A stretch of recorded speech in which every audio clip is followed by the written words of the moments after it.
washed my hair for the podcast today. I know, I'm very proud of you. It looks great. To go with is it because of the new sign you wanted to like bring everything up a little bit and brought your brewmate out and everything? I do want to start dressing up for the podcast, but this is about dressing up. To me just means being clean. Yeah, I mean, I put on my nicest workout clothes. Yeah, you always put on your I call those your tuxedo t-shirts. Yeah, I mean, for those of you that don't have actual workout clothes and then actual like what you see me on social media working out in, like in my videos and my reels, is not what I really work out in. I'll be totally honest. I think I don't know. Actually, this is an interesting discussion because I think that there's like this age group of kids that are working out now that they have this like look that they have to have at the gym. Like you can tell it's very purposeful. The pajama pants and Crocs. That is totally a look, but then the girls wearing like the high socks, the big shirt, the big baggy sweatpants, the giant headphone thing is a thing. Their giant water bottle, like the whole vibe is a thing. There's guys that do that too. Yeah, totally. I mean, guys have like their version of that. Like you said, I've definitely seen the Crocs, but that's guys and girls. But anyway, I just think it's kind of funny. I don't know if it's because if you've been going to the gym for long enough, you just seriously just show up how you show up. If it's 7 o'clock in the morning or 5 o'clock in the morning, I'm not going to get dressed up to go to the gym. It's just like what you see is what you get. Well, I mean, I have my nice gym clothes, and I'll go out to eat wearing this too. Like, and then I have because I work out hard. Like, my clothes get kind of messed up. Like, I get super sweaty. Like, I roll around on the ground. Like, I mean, I've got, my older gym clothes I wear, and then I've got my like nicer ones that I create reels and stuff with, and. Yeah, no, that's good that you have actually, it's good. Then you keep the nice ones nice. It's sort of like, I do that. I do that with shoes. Like I try to keep a certain gym shoe, a shoe that I'm going out for walks in, a shoe that's a runner that can go out and be muddy. Those are like kind of like nice to have because I do think it's like a good etiquette to not have your dirty pair of shoes in the gym that you're training with. But yeah, I mean, I guess too, because I do just wear usually a bra and shorts by the time I'm like really into my training. Like, yeah. The outfit really doesn't matter. I just need to be covered up so I'm warm. I do like to stay warm in the beginning. I like my muscles to legitimately be warm. I think there's something like probably scientific about that too. Right. Like the guys that go on the sidelines in the middle of the sport, football or whatever, they stay warm. They put their shit on. Yeah. But I like to stay warm, and then it's just like whatever happens to be on. Like sometimes I'm like, shoot, I hope I remember to put a sports bra on today. Yeah. But it's funny, the outfits, like some people have a lot more going on that's a little bit more intentional. Yeah. I mean, and then you brought up a good point, like the gym shoes. Like, I grew up in Oklahoma and like going to the gym, like, wasn't that where I didn't go to a group fitness class either. So like, I will say like most people walked in with their street shoes and like, just started working out, and I do that now. But yeah, when I lived in DC, and especially when I coached at Elevate, where you're coaching a class with like there's 24 people and they're going to share the space. They're going to get on the floor. They're going to get on the treadmill. You're walking around in a big city street, where you could have stepped on a rat 5 minutes ago. Totally. Like, walking out of the metro. Yeah. Walking out of the metro. Like, and then especially like during, like wintertime when the streets would be salted and the sidewalks would be salted and things like that. And then, it was really a thing. We'd talk about that as the instructors, like, hey, if you're out there walking around with the salt on your shoes, like please change shoes before you jump on the treadmill. And yes. And then you're also going to be walking on the floor where it's a very small but shared space where a lot of work is done on the floor. Where people are doing push-ups, they're doing crunches, they're doing planks, whatever it is, burpees. They don't want to get their hands like and all this kind of stuff. So like it was a much more thoughtful process. Whereas like here in Oklahoma, we got these big gyms, and where you're standing, someone's probably not going to do a push-up where you're standing, most likely. Yeah, that's true. It's a little different. Where at Elevate, like every square inch of that place was shared at one point or another throughout the day. So yeah, it's just like different strokes for different folks. I don't sit there and judge people that walk in or whatever. But right. Seriously, if you are walking in with like your muddy boots from a work site, which people probably could do around here, they get out of their work trucks. Like just change into some shoes or have a pair of sandals to slip on so you can change into the gym. Just because it is a common space. Yeah. Common spaces at gyms are interesting, but now it's like the people with the tripod set up in the middle of a busy gym, and right. What's right and what's not right. I think like there's just a fine line now. People should be able to film their content. We obviously do, but it's also like being aware of your surroundings and not being the one that's like taking up space. If someone wants to use a space that you're in and you're filming, like move, acknowledge it, and just like make sure you're creating the space. Like peak time, 7 a.m. or 6 a.m. near the free weights where everybody's at on a Monday or whatever, like move your shit. Yeah, people have always commented on, especially our Lifetime videos, because they recognize that it's a Lifetime and they go to a Lifetime and they're packed. You know, Lifetimes have thousands of members. Tons. And they're always like, wow, I wish my Lifetime was that dead as yours is. I'm like, well, you know, I made these videos at 4:00 in the morning on Sunday. Yeah. You know, so there's not that many people in there. And we do that on purpose because, for one, it's rude. Yes. Most people probably don't want to be in your video. I don't like being in people's videos. And I bet they don't want to be in your video. Like some people probably don't care, but you know, they don't want to be in your video.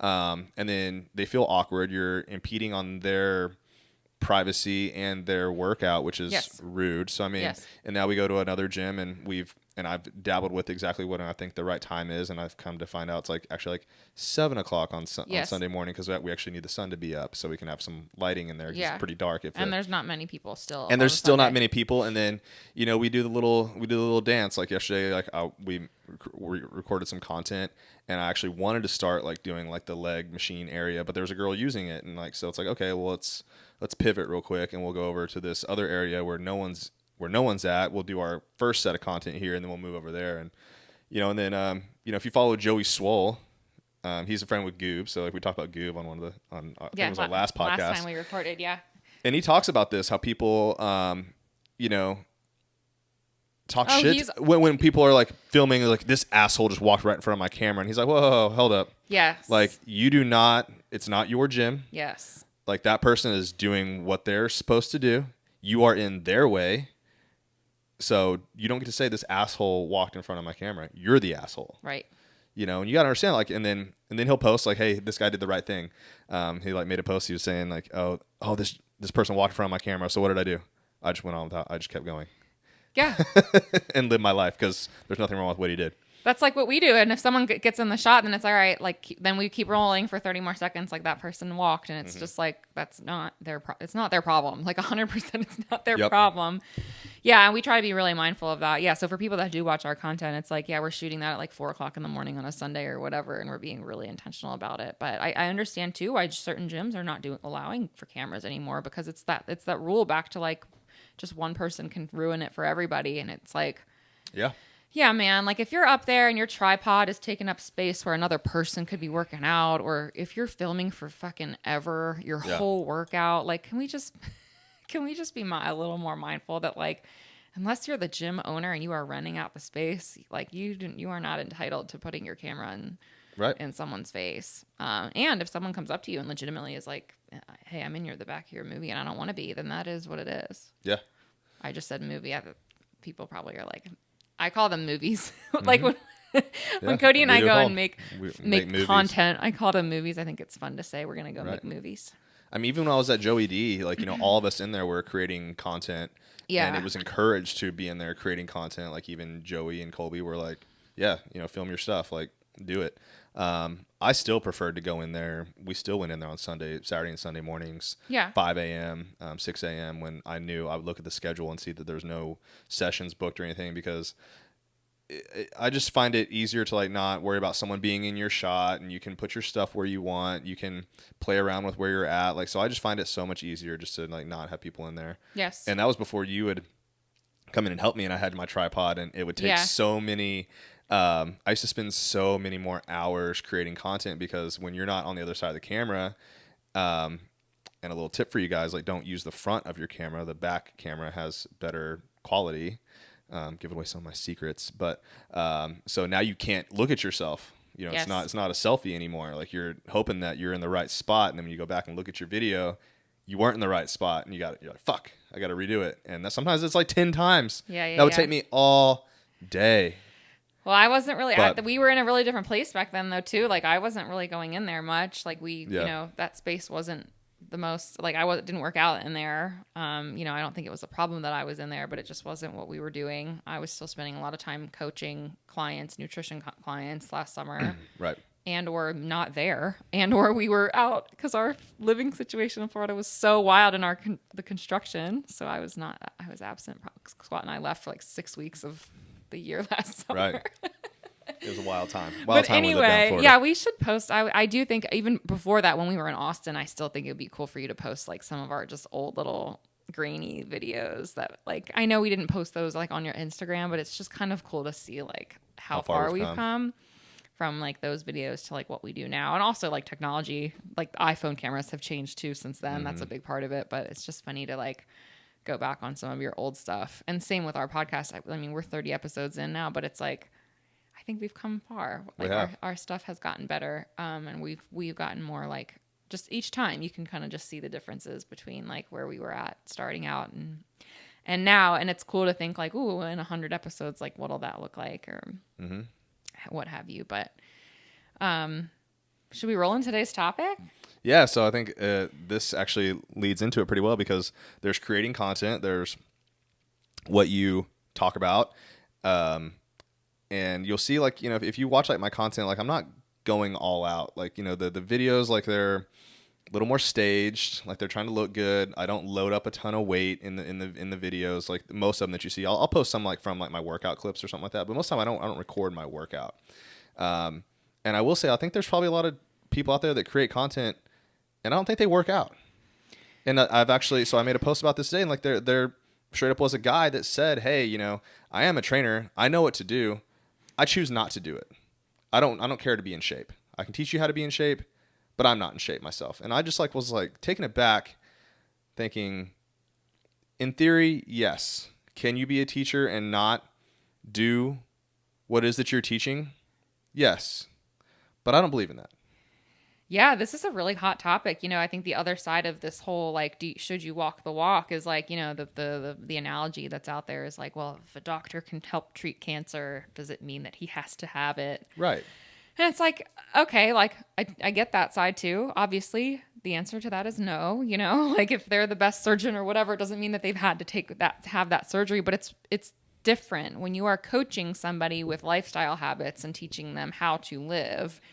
That is an application of something that's their day-to-day, everyday life versus an extenuating circumstance where someone has regardless, that doctor probably has the experience of working with those patients and the training and the years and years and years of education of doing all of that stuff. So there is a little bit of like nuance and difference there for sure. And I'm on the same camp as you, as far as just trainers are out there, the ones that are out there preaching, good nutrition habits or whatever, and they're eating garbage behind the scenes. Like, come on, like do better. And unfortunately, there's just a lot of that in this space. I don't think we could ever put a number on it, but I seriously do think that it's like a 50-50 split. Maybe even worse than that on the ratio of people on social media that are not really walking the walk in the way that I think you and I that's one of our values in what we do is walking the walk. And that's why we do what we do is like, we're out there doing the golfing, we're out there doing the lifting the weights, and we're not just telling people to do it because it's the sexiest, trendiest thing to do. Yeah. I mean, I was also taken aback too, like by how many golf fitness guys, not only like golf is hard. So like if you're not good at golf, like, okay. But if you get out there and try, that's another thing. But like they just do not play golf. Yeah, that blows my mind. At all. Yeah. And I'm like, there's so many things that go on in that game and in your swing and in all the scenarios you get yourself into, how it feels to walk 18 holes, how it feels to swing a driver really hard, like, how it feels to stand over a putt for hours on the putting green in practice. Like, if you have no idea what that feels like, I don't know how you're able to talk to somebody that really wants to be a better golfer and a better athlete without experiencing that. Yes. Same thing with like, that'd be like me telling someone, hey, here's a back squat. Like, I have no idea how it feels, but on paper, it sounds like it'd be a good idea for you. Like, that doesn't. I read this book that doesn't sit well with me. You should increase 10 pounds a week. So we'll just do that. Yeah, and so like, and then I feel like being in the space we're in now, like in the position that we are in, that I'm in now, with social media and with like a decent sized following, is that I feel a responsibility to actually walk the walk. Like it's one thing to get on here and say the right things, but like, if there's like 14-year-old Cody would have loved to see someone like me, right? Because like my childhood wasn't the best. My parents are wonderful people, but some things happened, mistakes were made, and I had a role model that was a relative, and he made some mistakes too, and so like I really had no one to look up to. So like if I can be that person and walk the walk, like I feel like I need to actually like almost like 10x that walk. Like maybe I need to run the run, not just walk the walk. Mm-hmm. Like, because if someone's out there and like, hey, like if I'm setting an example, like my example needs to be so high that like even if you shoot for my example and you miss, like you're still going to be successful in the gym. Like, so like I want to cover every single thing. And I haven't always been this way. I was a trainer for years that drank every weekend, that didn't eat right. Now that I look back at that as being a little different, I'm not giving myself an excuse, but you know, I only had like 10, 20 clients like one-on-one, you know, and they also lived that life. And like we kind of just vibed that way and like they knew and stuff like that. But now like that my reach is bigger, I feel a responsibility to everyone out there. Yeah. No, and I think that that's something that people don't take it seriously. And when your motivation is to get more likes and clicks or just, you know, win the algorithm, then the intention behind what you're posting is completely different. And you just, you post to get the likes and to do the algorithm games or whatever. And it's like, I think people, you know, they're okay with coming across as not being authentic. Right. A lot of people are. We just talked about this too with like the people that are editing their photos and just, you know, in there's this, that's a similar sort of thing. Like, even though those people could be out there walking the walk, it's still not good enough. So they need to like change it up for social media. And there's just a lot of that out there. And it makes the expectations that people think that they need to be at like so much higher than where they need to be, which then completely demotivates people, and it actually does the reverse. We're not motivating people by giving ourselves more shredded abs or sunken in or tinier waists or saying that we never eat a bad thing and put a bad thing in our body. We're not helping people with any of that stuff. And so those people are out there to just, again, they're out there to just be selfish and win the game that is social media and not necessarily help people. And so you have these like two camps of people that, you know, one camp is like, we really want to help people. We're trying to get out the good information, but it's way overcrowded by the people that are just really good at curating and making clickable, sexy content. They're just good at content creation. They're good at just like ads have existed for so long that are catchy and make people want to click and buy stuff. So we're up against that all the time. Yeah. I mean, and a part of that is like goes into the battle that we're in, and I have to play that game. Like, you know, I'm fighting for your attention too. Yes.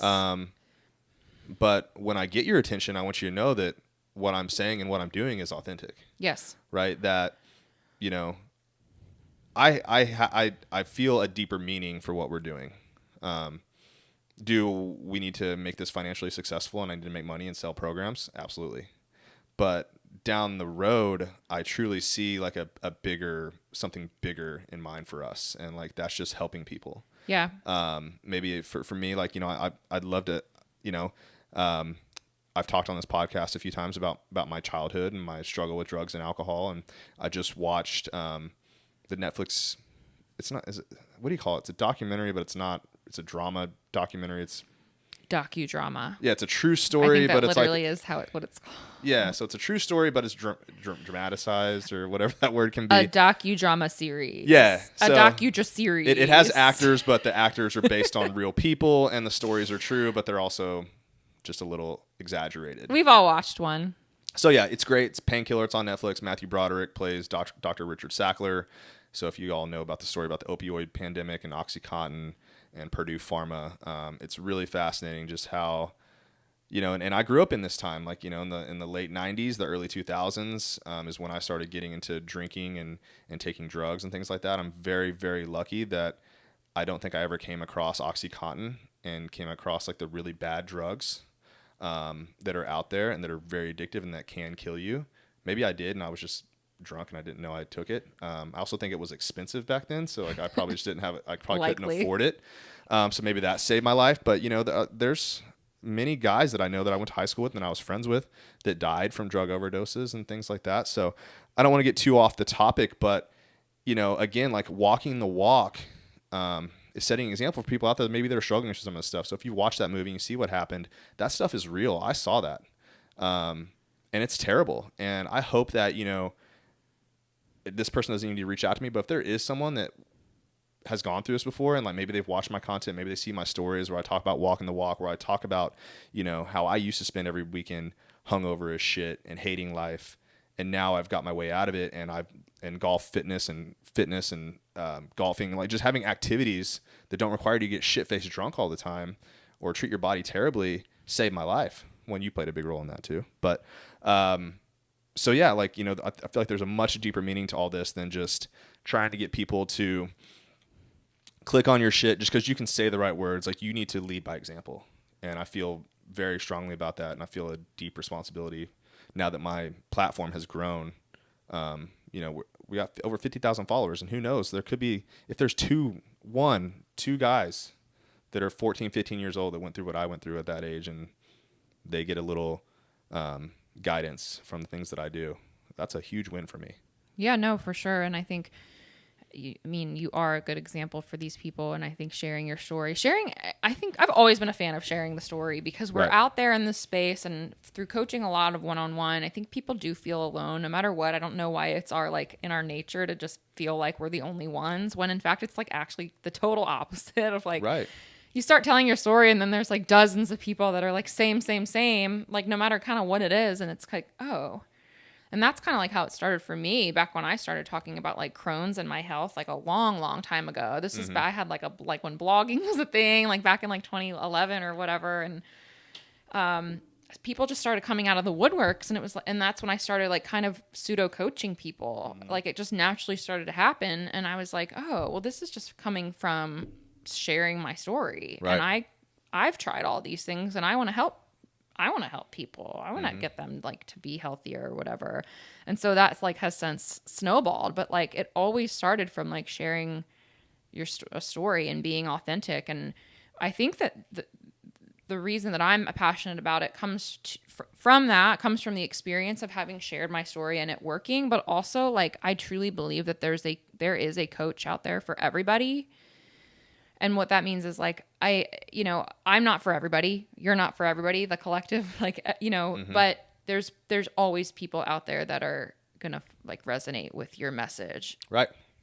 And similarly, people know authenticity. I think people really, truly deep down know. So like, if you're out there and you're a coach and you're an aspiring coach, aspiring trainer, and you want to really help people, I truly believe that you need to just continue to be your most authentic self and say what you want to say about whatever it is that you want to say. Like, because there are other people out there that believe what you believe, that will resonate with your message, and they will feel that authenticity versus you just regurgitating what other people are saying or what you think that they want you to say. And those people will be your people. Right. Like they will work with you. They will interact with you. They will totally spread your message, and it just builds organically from there. And it's a really cool thing to see, as opposed to just like playing the game, and you get burnt out when you start preaching some other message that doesn't make sense, or try to do things for likes, or playing the games, editing your photos or whatever that it is. But the people out there that are saying, I just coach this stuff, but I don't really do it. I can't imagine like waking up every day and like just doing that. That's sort of like the same thing as like, then just go get a job somewhere then, you know, like why bother doing the entrepreneur thing or or working for yourself thing if you're just going to kind of like, just go get a 9-to-5 where you're clocking in and out. If you don't really believe in like what it is that you're trying to sell people. Right. We don't need more of that. Especially with fitness, because you can literally just, this job isn't the highest paying job that exists. Right. Like, that's what I'm saying. You can get a better, if you just want to make money, there's better ways to make money than do this. Totally. Nobody's getting in that. This is a hard industry. It's a really hard industry to be in. It's saturated. It's also very polarizing, whatever for lack of the better term. I mean, it's the Wild West right now. It's unregulated as fuck. So that's why also people can say whatever it is that they want to say, because like nobody is telling them that it's not legal or that they can't. Yeah. Nobody gets in trouble for spreading misinformation. Right. But on that note about the whole misinformation and studies, I think there's also an obsession with that too. And you and I have talked about this a little bit, where like, we're not necessarily the bio lanes out there, like knowing top down every study. Like, we're not saying that we're the science guys. Like, knowing how to read studies. We know and we recommend the Peter Attias and the people out there that are doing that really, really well. But what I think like we get lost in some of this stuff is we're so focused on some of that and the studies and what the textbooks say or what we learned in this training or what I took doing this seminar is like the application of things in real life. Mm-hmm. So back to where how we started this conversation was you telling, how are these guys doing golf fitness training and they don't play golf? It's like, yeah, like how are people, helping their clients if they haven't actually, they're reading the books, they might know the things, but have they tried this on a person in real life? So for example, it's like, yeah, I could tell anybody to like eat more protein and remove processed foods. And like, those things are not good for you. You should have more fruits and vegetables. But it's like, have you coached people before? They do that for like a day and then they have trouble with it. So like, have you worked with people and actually gone through like the whole mental mindset side of things, why it is that they're doing that? What is their stress levels like? Are we unpacking like, if this person's strung out and stressed and has 8 jobs and 14 kids, like, are we working through like all of the other things, not just what the book or the study said, this controlled study where it was for 6 weeks, short a period of time, where the doctors were spoon feeding them meal plans that were a certain way. Like, that's not real life. Like, a study is going to show you one thing, but like the application of it in the real world matters so much more. Right. Yeah, I mean, it's the experience, right? So, yeah, I've been a trainer that drank every weekend and ate like shit. I also used to go play golf, and the big reason I went out there to play golf was especially when I was a teenager, was because it was kind of a safe haven to drink beer. Yes. I could load up my my golf bag full of beer, and I'd go out there and drink it on the golf course, and there were no one around there to tell me not to. Like, the marshal comes by, he's not paying attention to asking you for your ID, and when you would hide it from him too, like, you're drinking beer, but so like that was just another out for me to party. And then I'd drink every weekend, wake up and go work out, and on Monday and my workout would be garbage. Or I'd coach a group fitness class and I'd be slugging around. Most people in there were too from the weekend, but like, experience matters. So now it's like, being a golf fitness coach, saying like, hey, when we go out there and play golf, like, a lot of people do ask me like, hey, what kind of nutrition, what kind of warm ups, stuff like that. And I'm like, one of my questions, if this is in person, or I'm like, hey, but are you also just going to drink a bunch of beers while you're out there? Is like that also your goal? Then you probably don't need to worry too much about this warm up and this cool down and nutrition out there. Like, if you're gonna drink 12 Bud Lights while you're out there, just don't even worry about it, anything else. So I think that's like a big part of the experience that you can talk to people through. It's like, it's different. Golf is a much different game. And so I'm probably gonna get some hate for this because people love to drink beer while they play golf, like, big time. And there's nothing, I find there's something wrong with that. Like, people are like, oh, there's nothing wrong with that, live your life. Like, it's not good. Like, large amounts of alcohol, even a small amount of alcohol, is not good for you. Yeah, like, we need to in stop no way, normalizing shape, or it. form. Alcohol is not good for you. Yes. Period. Like, oh, what about one glass of wine? Like, not really. It's like not good for you. Alcohol is not good for you. So if you're training to be an athlete, to be a golf athlete, and then you're going to go out on the course and not play like an athlete, if you're going to, play like a guy that likes to drink a bunch of beers, then, you're cutting yourself short. Like, so yeah, I mean, that's just a big part of it. And like, there's trainers still to this day that go out and drink every weekend. And I see them, like, you see what they post. They post about it. They're out there. And they're a lot of the same ones that are posting, don't eat the processed foods, don't do this, don't do that. Read the labels. Oh my God, look at the shit that's in this thing. But then if you drink alcohol, like, I do not listen to you at all. Right. Like, the bio lane, stuff like that, we'll talk about. They'll have a beer every now and then and stuff like that. And like, some of the other guys that I really respect out there, and like Marcus Philly, like, he'll talk about drinking a beer. I think I bet he doesn't actually, but I think he talks about it every once in a while. A glass of wine with a nice dinner. But like, for the most part, the people that really, really, really walk the walk do not drink alcohol. Yes. And treat their bodies like shit or take drugs. Yes. All things that Cody used to do.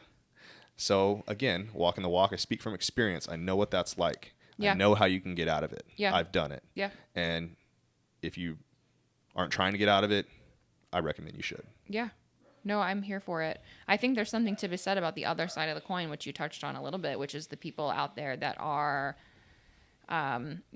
telling people, oh, live your life a little bit, but then they're also obsessed with their their body and their nutrition behind the scenes. It can go like a little bit both ways. So just, again, an example is like, take rest days or live your life and relax. But it's like this person is also like struggling with all of that stuff behind the scenes. And that's not saying that that's a bad thing. They're speaking from experience, and they're maybe like a lot of coaches are maybe coaching themselves as they're coaching others, like a little bit. And you'll hear that in like people's messages. Mm-hmm. But you also get like oh man, that person's probably not living that. And we know people. I mean, I know people personally that have huge followings that are very disturbed behind the scenes and paint this picture perfect, very healthy life when in fact, like their mental health is really, really, really, really struggling. Right. So I think it goes back to, and we had an episode on this. We had an episode on like how to know who to listen to on social media. There's not a perfect way to know. No. There isn't. It's very challenging and very difficult. And even for people like us who know and who are paying attention to this stuff constantly, but it's important, I think, to know that, comparison, no matter what, like we shouldn't be comparing as best as you can. As hard as it is, try not to compare to yourself to other people. Unfollow the people that are not making you feel your best self, or if you feel like the expectations that they're setting are just, they're not real, right? Like those are the people who, they haven't lived their perfect life for decades. Like nobody's life is perfect. And I think it's good to remember that because social media is helpful and has a lot of really good content and education, but it can be hard for people. Right. And so, yeah, like sharing your story and being real about your journey with alcohol. And that's what people really do need to hear, because they can, I think in our space, it can feel like there's these perfect people, these perfect bodies that have never struggled with anything. And it's like, that's totally not true. Totally 100%. Not true. So hopefully this helps some people. I think that this was a really good, a little more somber, not somber, just a little bit more serious because we're passionate about it. Right. We're passionate about it. It's got to kind of come across that way, I think, because, if you're happy and jovial about this kind of stuff, about, some serious topics, like, then again, that's not authentic, because serious topics mean it's got to be a little somber. Well, it does, and people need to know this stuff. I always want people to be educated. I want people to be inquisitive. I want people to be skeptical. Right. It's good when people are like, "Oh, is this real life?" Like, I want people to ask those types of questions, because it's like, don't take everything at face value. Like, ask yourself, is this something that I resonate with? Does this sound authentic to me? Mm-hmm. Is this person just trying to sell me something? Is this too good to be true? Ask those questions over and over and over again. Yep.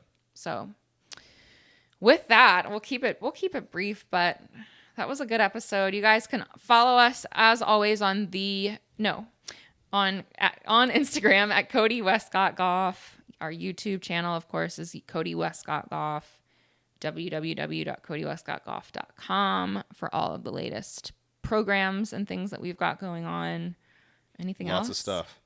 If you guys are listening, we've got like free downloads on our links. If you want to try a workout, go check that out too. CodyWescottGolf.com/links will take you to all of the things we just referenced. So you can find our free downloads, what our program offerings are, all of that good stuff are there, and also all of our social channels. So awesome. Okay. Have a great day. Thank you.